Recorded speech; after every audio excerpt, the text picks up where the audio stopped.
Hello everyone and happy Tuesday. Today's live video is a little late because life. Um, this month is Pride Month, and if you don't know that, you're living under a rock.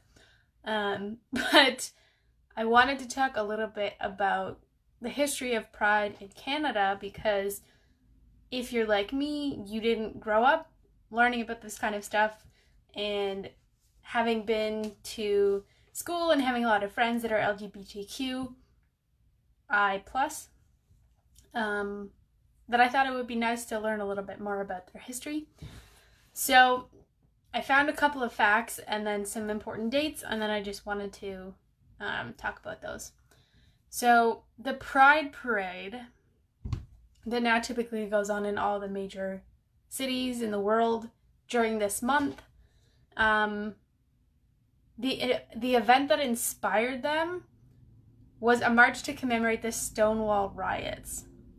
So in 1970, a year after the Stonewall Inn Rebellion, thousands of LGBT New Yorkers gathered for a Christopher Street Liberation Day march along 6th Avenue from Greenwich Village to Central Park, chanting, "Say it clear, say it loud, gay is good, gay is proud."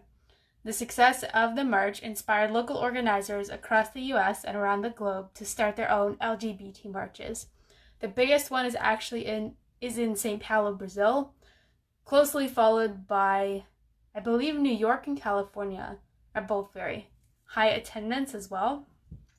A lot of people think that the rainbow flag is meant to symbolize all the different types of love out there, but actually when the flag was originally designed, each color was supposed to relate to a different trait.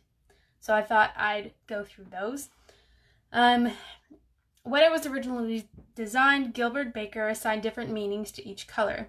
The hot pink represents sexuality, red represents life, orange represents healing, yellow represents sunlight, green represents nature, turquoise represents magic and art, indigo represents serenity and harmony, violet represents spirit, and the stripes were eventually dropped from the design for mass production, resulting in the 6-stripe flag that you see in the emoticons now that you can even get of the Pride flag.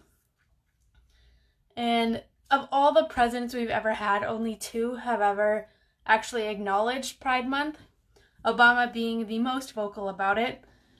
And he actually was the one that designated June as Pride Month, which I think is really, really wonderful. But he did that in 2009. In 2015, he stated in his proclamation, "All people deserve to live with dignity and respect, free from fear and violence, and protected against discrimination, regardless of their gender identity or sexual orientation." I know this speech was about Pride Month, but if he just added color of their skin, would have had a much bigger impact on people. During Lesbian, Gay, Bisexual, and Transgender Month, we celebrate the proud legacy LGBTQ individuals have woven into the fabric of our nation. We honor those who have fought to perfect our union, and we continue to work to build a society where every child grows up knowing that their country supports them, is proud of them, and has a place for them exactly as they are. And I think the way that he phrased it is really beautiful, because the reason that we fight for all of these things is for our generation, but also for the future generations that come, because they shouldn't have to deal with all of this. They should be able to be accepted for exactly who they are and not have to change how they present themselves in order to feel safe.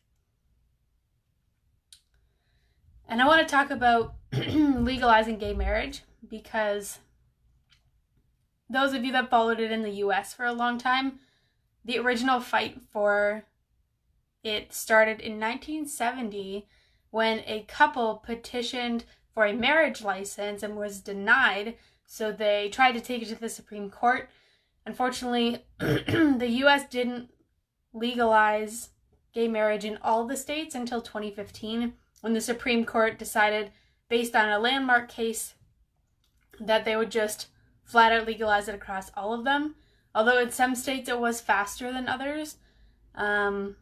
Most of the ones in the South were the ones that took the longest. But in Canada, we actually legalized gay marriage 10 years before the US did. And I know a lot of people don't know that. Actually, on Kai's birthday, July 20th, 2005, Canada legalized gay marriage across all the provinces and territories. I like that we were on the ball on this.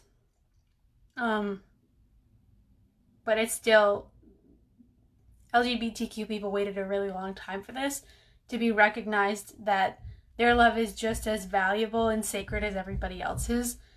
And I've been reading a lot of books by Black Lives Matter protesters and the ones that were recommended to me by racial educators, and just reading some of the stories that they talk about makes me really, really sad. But I think that we can do a lot better. But the one book that I've read so far, I'm starting the second one, was about how sensitive white people are to hearing feedback about how what they said influenced somebody else.